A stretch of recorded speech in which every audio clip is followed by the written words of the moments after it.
This might just be one of the most exciting things I ever found in a comic book store. I have a vivid memory of just seeing this cover and going, I must own this book. Now, this is made by the artist of today's topic for this video, Sergio Toppi, and his work is outstanding. Every single piece that he makes is a kind of eye-opening experience. It makes you go, wow, you can just do that? And if I go scrub through here, his vignettes, his tarot cards, and his smaller illustrations, they all have a certain power to them that, to me at least, has been a liberating experience. And I know that a lot of artists, they look to his work and they themselves feel like, oh, I want to try this.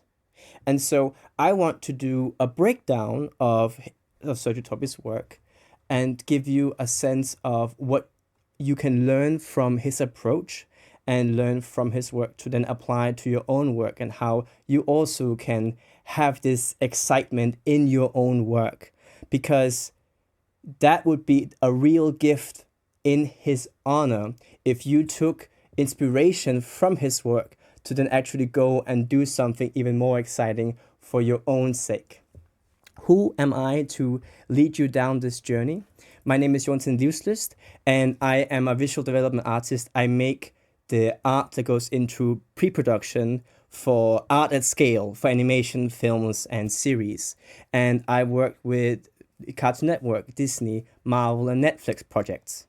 Now, what matters when you make projects that are meant to be done at scale is that you have to prepare the painting to be done 1,000 times. You have to make artwork, and this is my personal work. You have to make the art with the consideration that someone who has never done it before needs to be able to learn it in short order. Someone needs to be able to look at it and say, okay, how do I do it? And then you need to be able to explain it to them. So the work that I do when I'm working professionally is not looking like this, because this would not be feasible, because it requires too much technical skill to be done at scale. It is just too expensive to make a background like this in many cases. So what I have to do is I have to take the original inspiration and make it simpler. And so this is my passion. I love to look at art and I love to go into depth with it.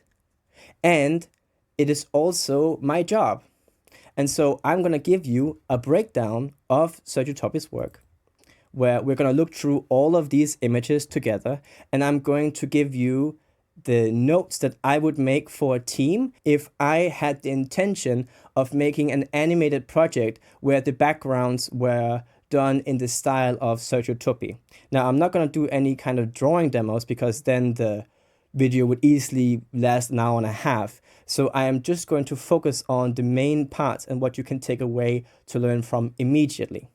One of the first points that you need to make sure of when you are learning about an artist is not to just look at a single piece of work, but really to look at the work from a bigger perspective, because the more paintings you are able to see from the artist, the more easily you are then able to actually look at how things repeat, and you can kind of see their pattern, and that pattern becomes their style. So I am basing my information of Sergio Toppi based on an interview he gave that was very gracefully translated into English, and I will link it in the description. And if that website ever goes down, I will host the translated interview in some way. So the link will be in the description. The first thing is, of course, let's get to know the man. So this is Sergio Toppi in his studio, and what you can see right away is just the amount of books that he has by his side, the amount of images cut out that are ready to be manipulated. Another thing that is very nice to look at if you have the opportunity to look at an artist's work is to look at the supplies that they keep. So this was the original cover that we saw just a moment ago. And what you'll notice when you're looking at all of these art supplies, of course, there's a little music box, which is delightful.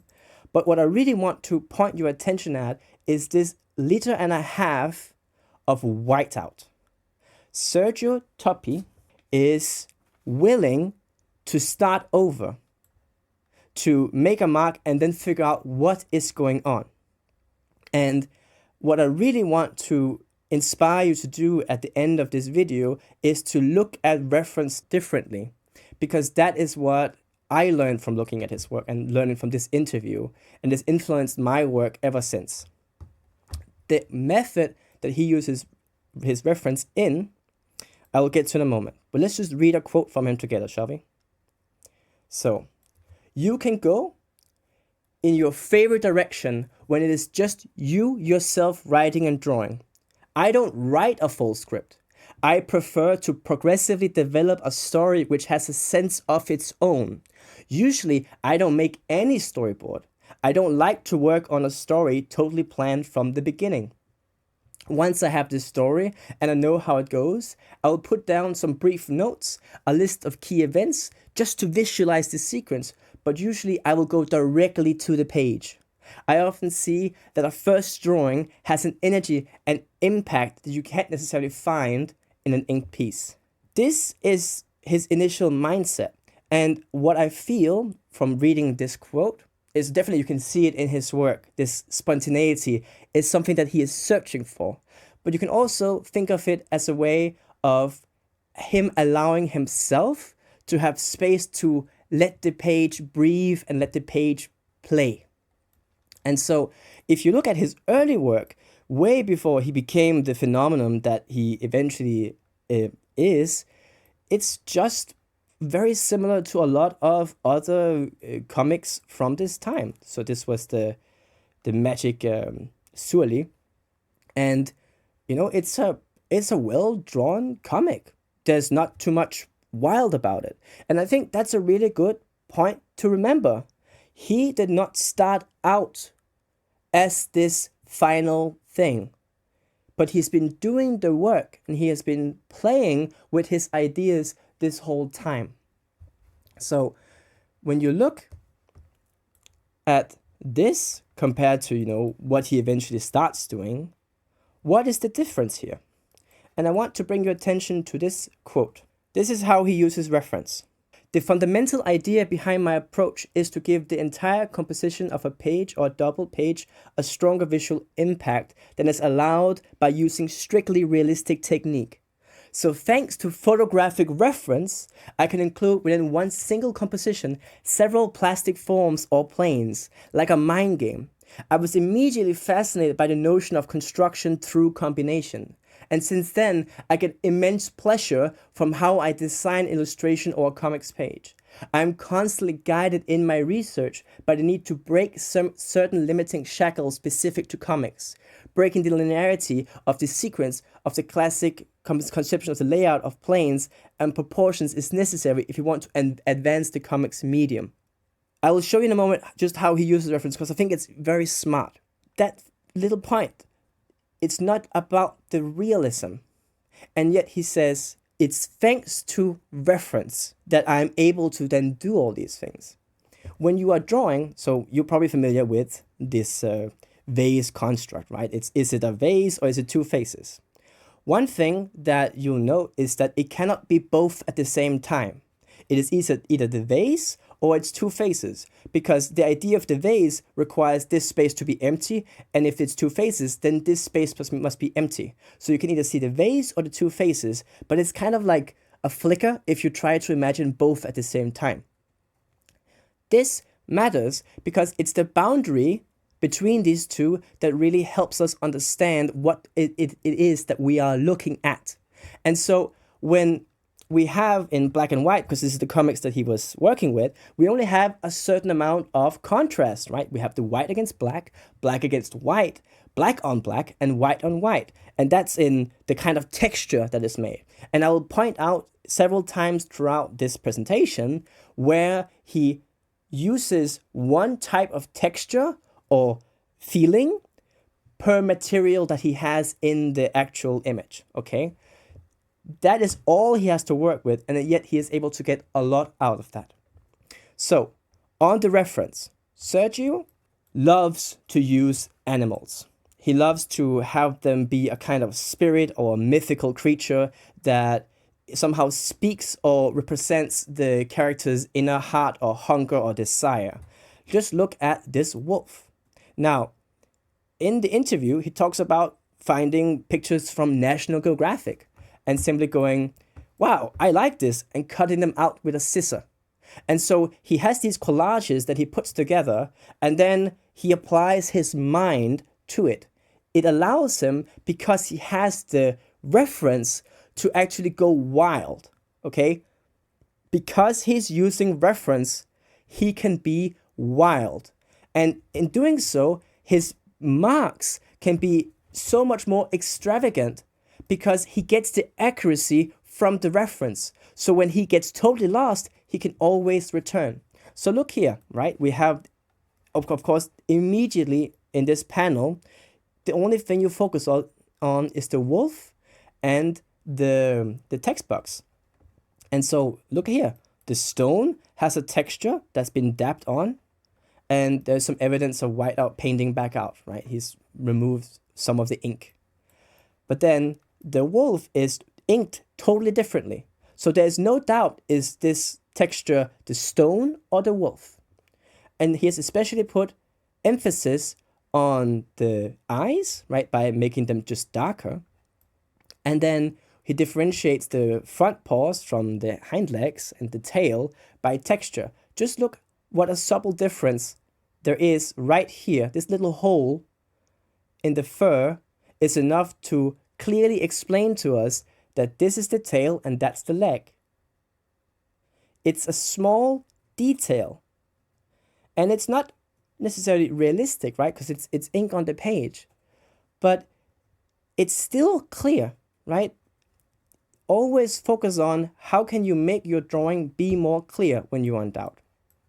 And so he has the man running from, this fate, right? And the wolf is starving and wants to eat him, but he is continuing. And as you can see here, look what he can do. Here we have the hungry wolf with its tail between its leg. And just see how he's basically removed the entirety of the detail here, so we can focus just on this gesture. So everything leads towards this man who breaks the boundary, and so he gets a bit of detail on his hair. If he had been moved just 2 centimeters in, then he would be completely collapsed, right? He would be surrounded by all this ink. And again, look at the texture. Here we have hatching lines that should suggest the environment, and here we get closer. But each time, every single element is treated differently. And so the end had to come soon. I mean, it's just such a handsome drawing of a wolf. I would go and draw this afterwards probably. I would just want to look and figure out, wow, there's so much nice stuff going on in this drawing. It's not about the crazy texture. The crazy texture is just the fun of it. Look how clear this drawing actually is. Here he is, his gesture. He is drawn differently than the rocks and the grass around him, completely different. He's allowed to have a boundary without detail, so he stands out on all of this mess. The boat has no sky to disrupt the read, so we see his gaze. The ship was close now. We are closer to the page. Here is another example of something where he was able, because he used reference, to actually just go for it. There is the texture of the skin. We have this kind of like pulps that appear.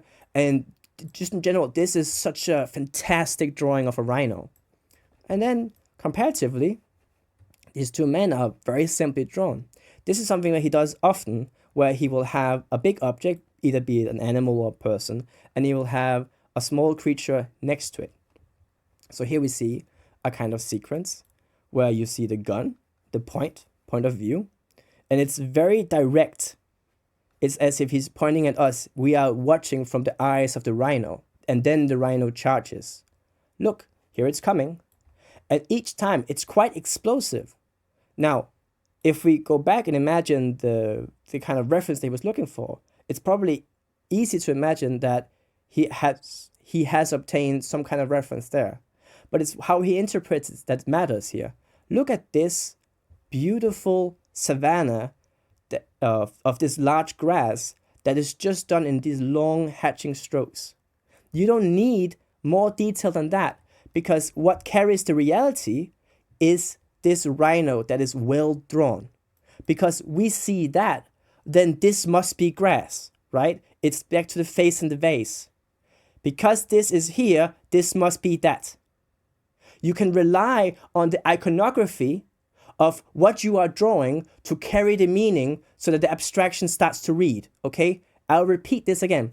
You can rely on the iconography, or what it is or what it's supposed to be, to carry the meaning of an abstract detail that's surrounding the item.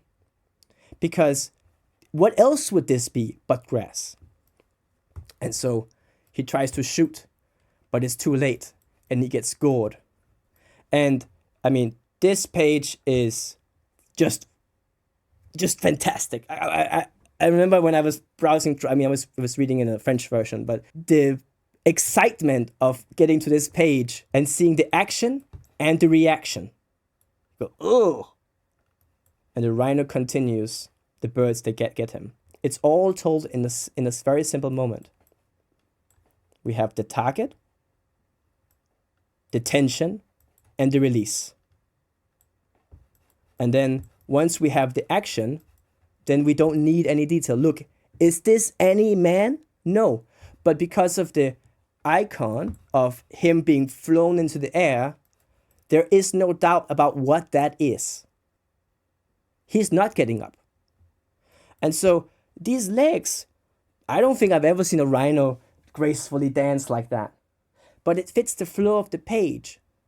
And that's what matters in the end, that we have a continuous, uninterrupted view of the action.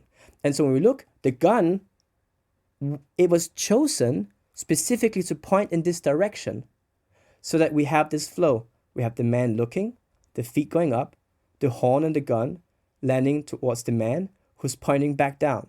And so we can stare at this page, we can stay with it and stay in this active moment. It's a very powerful idea to keep in mind when you are making comics, or if you're making any kind of layout, is that if you are making something where a person is supposed to be able to stay with the page, make it so that it's easy to actually go around in a circle and to enjoy every detail. Because when we see this man, we can look back and relive the moment again and again. All right. Often, Toppi will use an animal to place us in the world. And so he will go, oh, we are in a place with ostriches. Let's go and get some ostrich references in. And you'll see that these don't really have any relevance to the story, right? But they give a lot of flavor. And so you have a mountain goat here in this case that becomes a god. And it relates just to this small man. And so he allows the animal to speak. Here we have a stone that turns into a giant seal. And it's very easy to imagine, oh, he just had a picture of a seal. And it's also easy to see how you could get caught up in the idea of, oh, I'm going to use this reference. And then you would not have made the seal a god. So think about what he did to enable this creature to feel divine.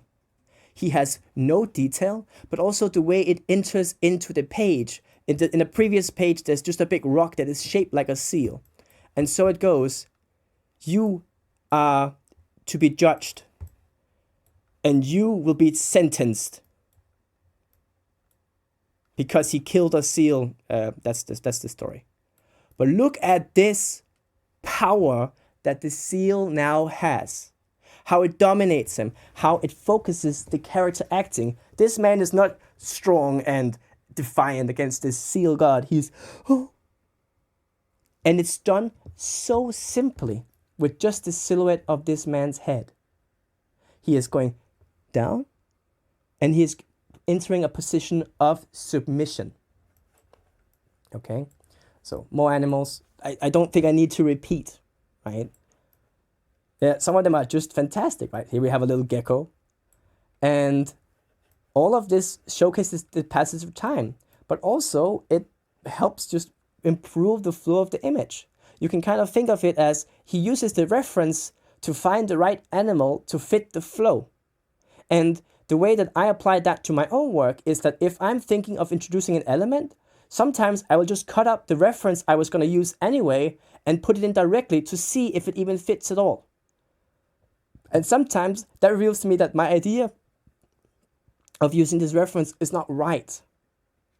But then it saves me all the effort and time to actually go and draw and paint that thing and become extremely committed to it. It's a kind of using your reference to sketch while you are painting. I think it's a very powerful idea. So again, more animals. And especially when he draws boats, like it's often like when he's having scenes at sea, then they are very active. They create a lot of movement, and they are just beautiful elements in his pieces. So all of these, they show movement, they show that we are at the ocean. All right. When it comes to texture, I think the idea of one element has its own unique flavor and texture is most apparent when you see his landscapes. He has these possessed and demonic mountains, and then he has the ground. And you can see that each of these are drawn differently, right? There is no doubt about what is what. It's also just the placement. Again, if we come back to the cups and the vase, the face and the vase, if we go back to the face and the vase, it's the same thing. The mountains are obviously mountains because they go up against the sky, and this must be the ground because we have a path that follows all the way to the horizon. He is going through these metaphorical mountains. And so, I mean, how can you not just enjoy his work? Look at this whiteout. He's drawn the whole thing, but he's deliberately chosen to go in and ink it out, to erase it, to make it more clear. And so by doing this, he's emphasizing the details that are in the shadow. And here, he's basically emphasizing the environment and making this man fade. I mean, he is literally fading. He's hungry. I mean, a lot of his men in his stories are very hungry and at the brink of death, and then they have a revelation. But look at this environment. The stones, the grass, and the far horizon are all drawn distinctly. I'm going to keep repeating this because if you don't remember this one point, then there's no reason to watch this video, okay? So, grass and the texture, we continue. Again, the tree has a similar hatching, but you see how the tree has a unique kind of this hatching compared to the grass. It's allowed the hatching to go in every direction compared to the grass, which is only going up and to the side. You have to follow the implied reality of the object that you're drawing. I love his forest scenes because they're just scribbles. Like when you zoom in, it's just scribbles, but when you zoom out, the context is just perfectly clear. More animals. Again, like just figure it out and place them together and go, okay, this is the scene, this is the space. Just lovely. And of course, he only includes the detail he really needs to sell the space. We're looking up, and we're seeing an electricity pole and the house. And then we have this space. Now we know the space.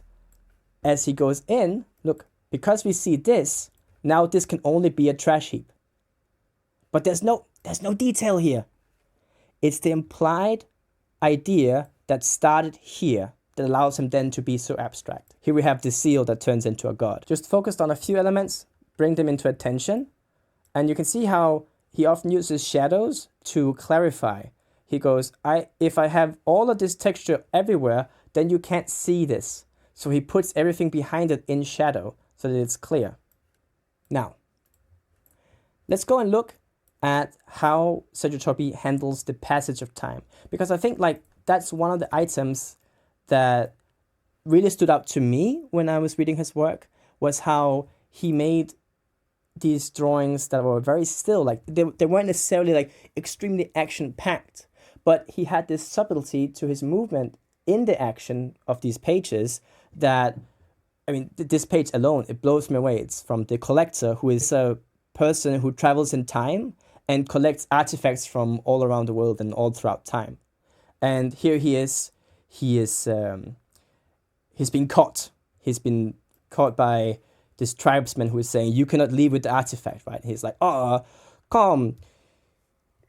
You can't I just have one last cigarette, right? Oh, should we just film my Montaigne cigar? And then he takes it in his mouth and he shoots. And this panel is just cold. Like, I want to find a reason to make something, a page like this one day. And there we have it. Preparation, action, and the reaction. And he just slowly lets this man fall. Another absolute favorite panel of mine, of Toppi's work. I just want to share it. Like, I was like, oh, where can I fit it? Just look at the clarification, right? Look at them, and there are kind of like ants.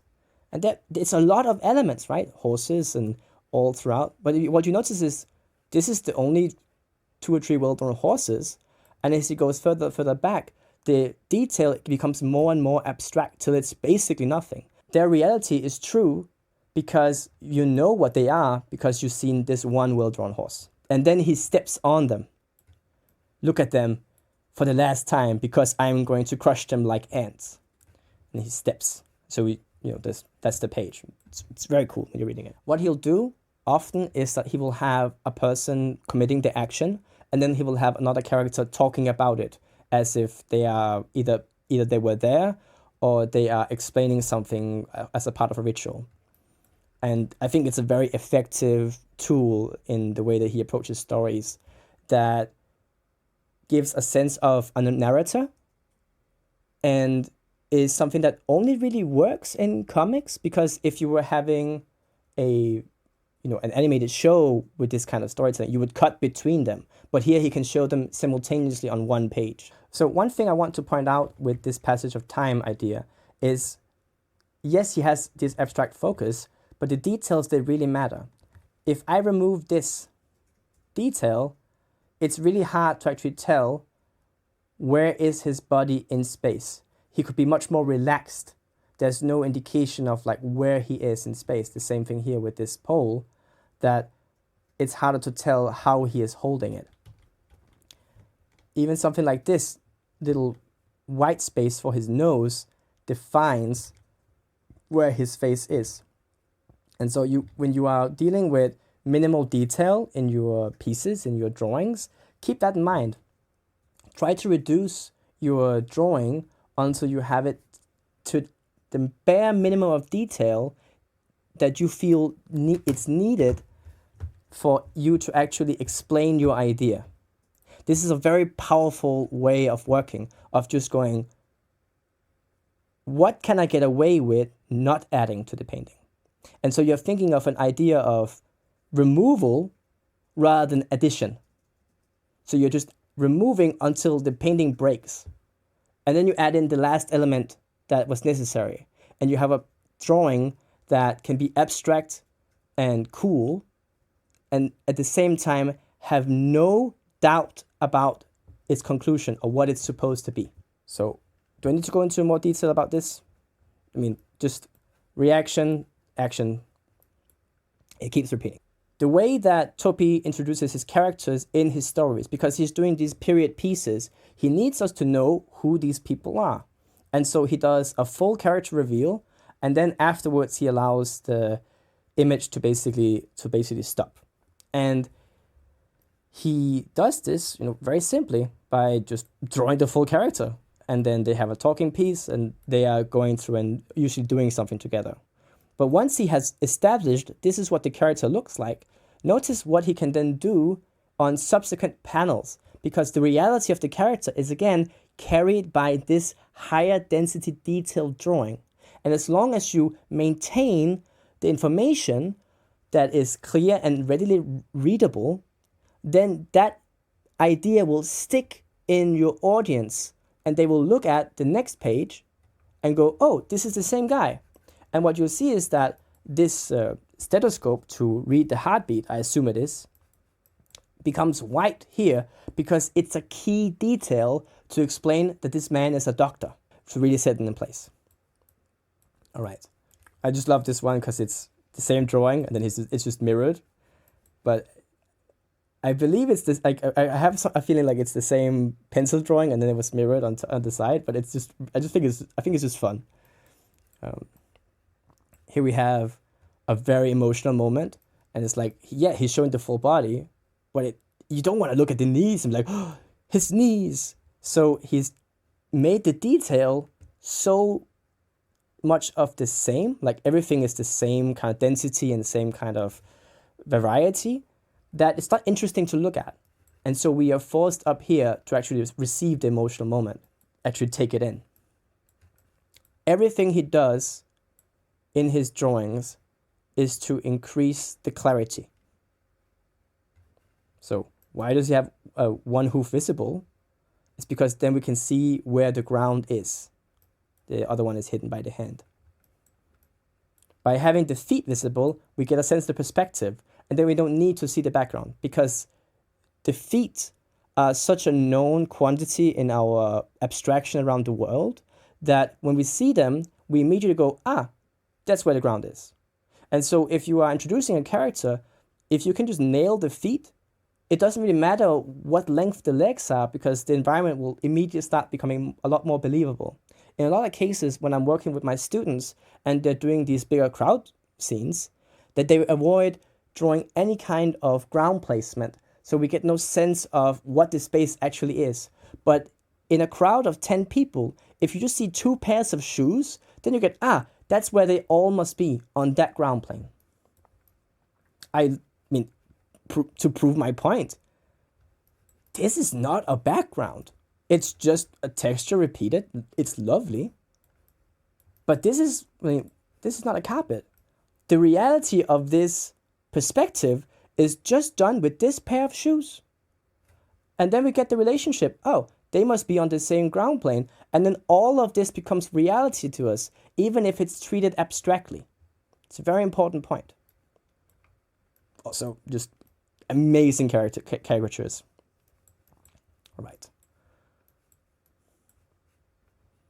He wants us to look at the face, so he makes the shoes unimportant. No details. Okay? The last thing that Sergio Toppi does is he does this thing of big head versus small person. And it's an item that he kind of keeps repeating in a lot of his drawings, and it really stands out when you look at all of his work at the same time, which is what I did in preparation for this video. Just look at this one face that is exceptionally well drawn, and how we just relate these two together. They must be the same person. And because of this face, this simple drawing over here becomes a lot more emotional because we can insert this person that we now know into her. And I just love when he has a big character judging another. Like, I think it looks so cool. This one I showed earlier.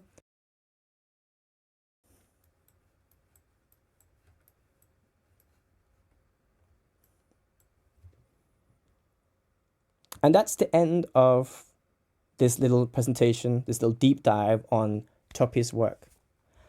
I will leave you with one of his quotes from the interview that will be in the link in the description. When he says, "My drawings are truly battlefields. I am fighting against the paper." And because he made these battles happen, because he decided to challenge himself and play around and use reference to really make drawings that he both couldn't, and also to let loose in a way that makes it almost impossible to even imagine. How did he do that? To allow this abstraction to be part of his work. He found his way, okay? No one gave him permission to pursue this path. He just did it. He found success with it.